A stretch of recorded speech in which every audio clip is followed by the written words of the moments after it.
নমস্কার বন্ধুরা, আমি মৌমিতা আবার চলে এসেছি আমার J&M কুকিং চ্যানেলে নতুন একটা রান্না নিয়ে। আজকে একটা কষা মাংসের রেসিপি দেখাবো, খুবই সহজ পদ্ধতিতে, কিন্তু এটার স্বাদে আর গন্ধে খুবই লোভনীয়, খুবই সুন্দর হয়। তো চলো শুরু করছি ভিডিওটা, থেকো পুরো শেষ পর্যন্ত। তো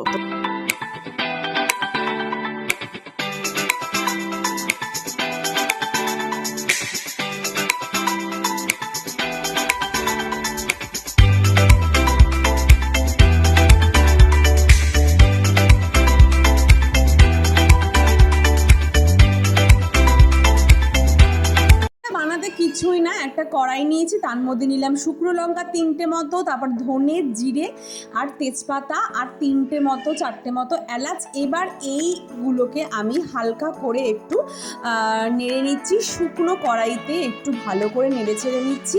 এটাকে অবভিয়াসলি একটু গুঁড়ো বানাবো।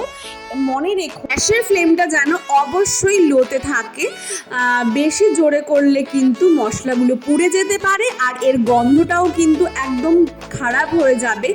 যে গন্ধটা আমাদের চাই সেটা কিন্তু আর মশলায় পাবো না, তাই জন্য কিন্তু অবশ্যই গ্যাসের ফ্লেমটা আস্তে দরকার। একটু মচমচে মতো হয়ে এলেই আমি এটার মিক্সি বলে ট্রান্সফার করে নিচ্ছি। ঠান্ডা করার পর এটাকে গুঁড়ো করে নেব। ততক্ষণের মধ্যে আমি আবার সেই সেম কড়াইতে তেল দিলাম। আমি এখানে হাফ কাপের থেকে একটুখানি কম মতো তেল ইউজ করেছি। তার মধ্যে দিলাম 2টো শুকনো লঙ্কা, আর দিচ্ছি তেজপাতা, আর দেব হচ্ছে সাদা জিরে। এই 3টে একটুখানি তেলের মধ্যে গন্ধ ছাড়তে না ছাড়তেই আমি এবার পেস্টটা দেবো। এখানে আমি পেঁয়াজ, আদা, রসুন, শুকনো লঙ্কা, টমেটোর একটা পেস্ট বানিয়ে নিয়েছি। আমি এখানে ছোট বাটির 1 বাটি মতো পেস্ট ইউজ করলাম। আমি এই তেলে ডিরেক্ট পেস্ট দিয়ে দিলাম। এখানে পেঁয়াজ বেরেস্তা বা পেঁয়াজ ভাজার কোনো ব্যাপার নেই, ডিরেক্ট তেলের মধ্যেই কিন্তু এই পেস্টটা তোমরা দিয়ে দেবে। দিয়ে ভালো করে নেড়েচেড়ে নিচ্ছি।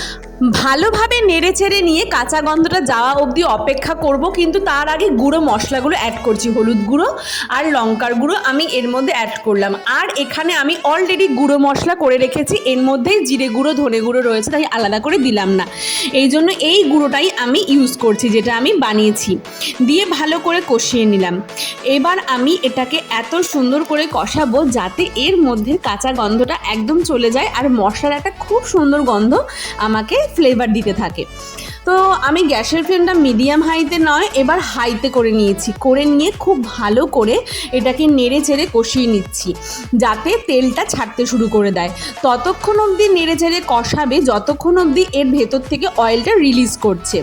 দেখো এটা মানে মশলাটা ভালোভাবেই কষে এসেছে, অল্প অল্প অয়েল কিন্তু ছাড়তে শুরু করে দিয়েছে।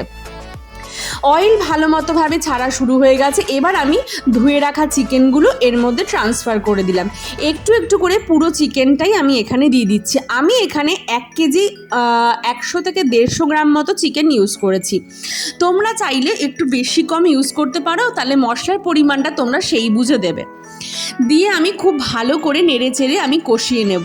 আমি এখানে আলাদা করে কোনো জল ইউজ করব না। চিকেনের ভেতর থেকে যে জলটা রিলিজ হবে সেটা দিয়েই আমার চিকেনটা সেদ্ধ হবে, আর সেটা দিয়েই আমার চিকেনটা রান্না হবে, খেতেও খুব টেস্টি হবে।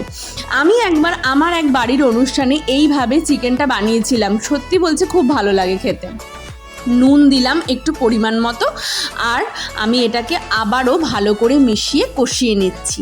যারা আমার চ্যানেলে নতুন সাবস্ক্রাইবাররা রয়েছে বা নতুন যারা বন্ধু রয়েছে তাদেরকে বলছি, আমার চ্যানেলে প্রত্যেকটা ভিডিও তোমাদের ফোনে যাতে টুক করে নোটিফিকেশানগুলো পেয়ে যাও, তার জন্য আমার চ্যানেলটা বেল আইকনটা টিপতে আর সাবস্ক্রাইব করতে ভুলবে না। আর যারা আমার বন্ধু অলরেডি আমার চ্যানেলে রয়েছে তাদেরকে বলি, তোমাদেরকে অনেক অনেক ভালোবাসা এইভাবে সাপোর্ট করার জন্য, আমার পাশে থাকার জন্য।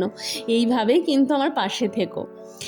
তো আমি ভালো করে চিকেনটা কষিয়ে নিচ্ছি, দেখতেই পাচ্ছ তোমরা। আমি কিন্তু হাই থেকে একটুখানি কমিয়ে নিয়েছি গ্যাসের ফ্লেমটা।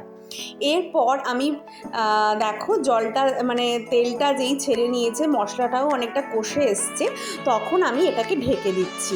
ঢেকে দেব এটাকে আমি বেশ কিছুক্ষণের জন্য। 10 মিনিট বাদ চলে এসেছি। দেখো চিকেন থেকে কতটা পরিমাণে জল ছাড়তে শুরু করে দিয়েছে।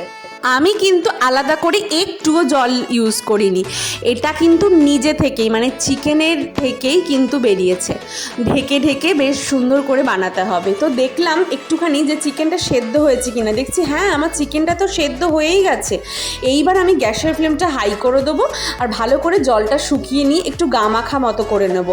তোমরা চাইলে এরকমও খেতে পারো, কিন্তু আমার মনে হয় একটু গামাখা খেলে বেশি টেস্টি লাগবে। আমি এখানে 4-5টা কাঁচা লঙ্কা চিড়ে চিড়ে দিয়ে দিলাম, যাতে সুন্দর একটা গন্ধ ছাড়ে আর ঝালটাও বেশ ভালো লাগে। তোমরা চাইলে কম দিতে পারো, না চিড়ে দিতে পারো, ঝাল বেশির জন্য তোমাদের স্বাদ অনুসারে তোমরা ঝালটাকে ব্যালেন্স করতে পারো। এইবার আমি আরেকটু নেড়ে চেড়ে নিচ্ছি, নিয়ে আমি গ্যাসের ফ্লেমটা হাই করে দেবো আর খুব ভালো করে মশলাটা যাতে গামাখা হয়ে যায়, ঝোলটা যাতে টেনে যায় সেরকম ব্যবস্থা করবো। তো গ্যাসের ফ্লেমটা আমি হাই করে দিয়েছি, তো জলটা যাতে টেনে নেয় আর কাদা কাদা মতো হয়ে যায়, বেশ কারিটা বেশ একটু কষা কষা হয়, সেরকমভাবেই আমি চিকেনটা রাখবো। তো আমার কিন্তু জলটা অনেকটাই কিন্তু মজে এসেছে। এবার আমি এটাকে একটুখানির জন্য ঢেকে রাখবো, তারপর আমি দেখবো যে চিকেনটা শেষ পর্যায়ে গিয়ে কেমন লাগছে। তো আমি এটাকে 5 থেকে 7 মিনিটের জন্য ঢেকে রাখছি আর গ্যাসের ফ্লেমটা একদম লো করে দিয়েছিলাম। তো এবার দেখবো আমি কেমন হয়েছে। 5-7 মিনিট পর দেখছি, ও ওয়াও, আমার কিন্তু চিকেনটা একদম পুরোপুরি রেডি হয়ে গেছে। বাড়িতে বানানো এই মশলা দিয়ে তুমি এইভাবে চিকেনটা বানিয়ে দেখো, তোমাদের ভীষণ ভালো লাগবে। এইবার আমি একটা ট্রে নিয়ে নিয়েছি, তো এর মধ্যে আমি চিকেনটা ট্রান্সফার করে নিয়েছি তোমাদের দেখানোর জন্য। দেখো কেরম হয়েছে। এটা কিন্তু দেখার থেকেও বেশি তোমরা যদি বাড়িতে খাও বানিয়ে, তাহলে বেশি বুঝতে পারবে যে কতটা ভালো হয়েছে। তো আমার এই টিপস আর ট্রিক্সগুলো তোমাদের কেমন লাগছে তো সেটা আমাকে অবশ্যই জানিও।